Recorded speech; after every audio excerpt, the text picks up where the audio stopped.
Magluluto tayo ng buffalo chicken.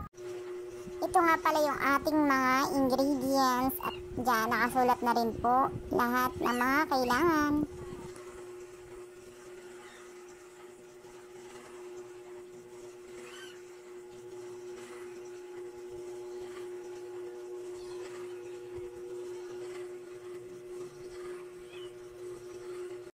Sa isang bowl, paghalo-haloin lang natin ang chicken, kalamansi, paminta, seasoning, asin. Paghalo-haloin lang natin at marinate po natin siya ng isang oras. O bahala po kayo kung ilang oras nyo i-marinate.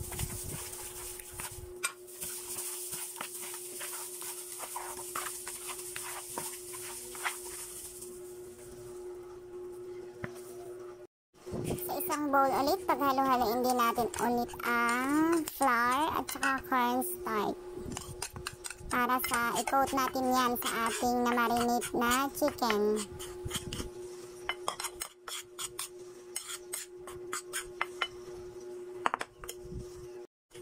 Mag-separate tayo ng 3 kutsarang flour, lagyan ng tubig.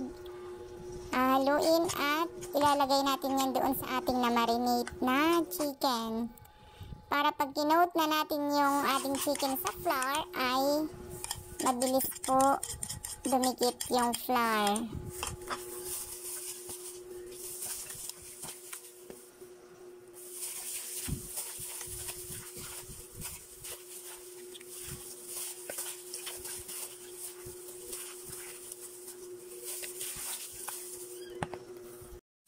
Ayan, i-coat na natin ang ating chicken sa flour. Lahat ng ating chicken bago natin i-prito.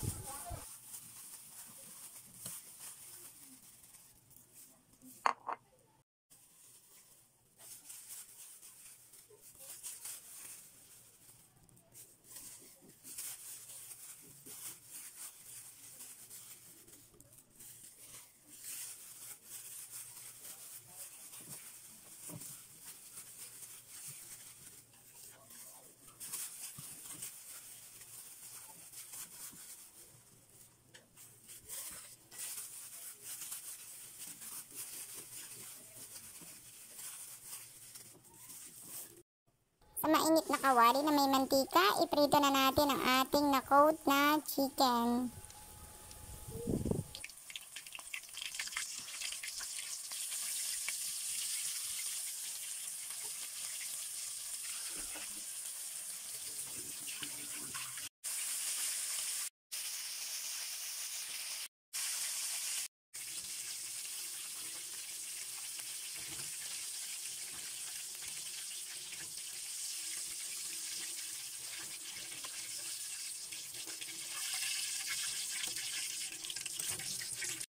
So, ito na lahat yung ating naprito na chicken.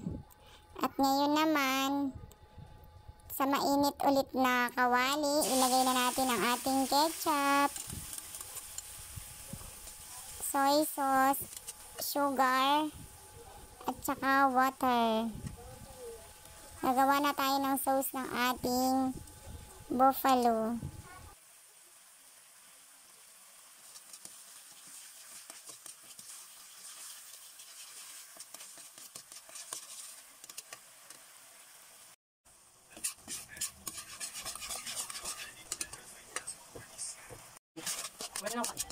Pag okay na yung ating sauce, ilagay na natin ang ating na-fry na chicken.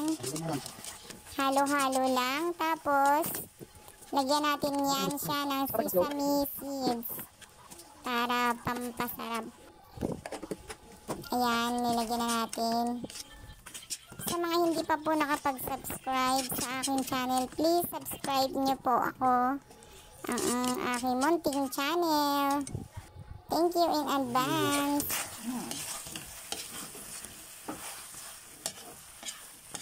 So, ito na ang ating finished product. Thank you for watching, guys.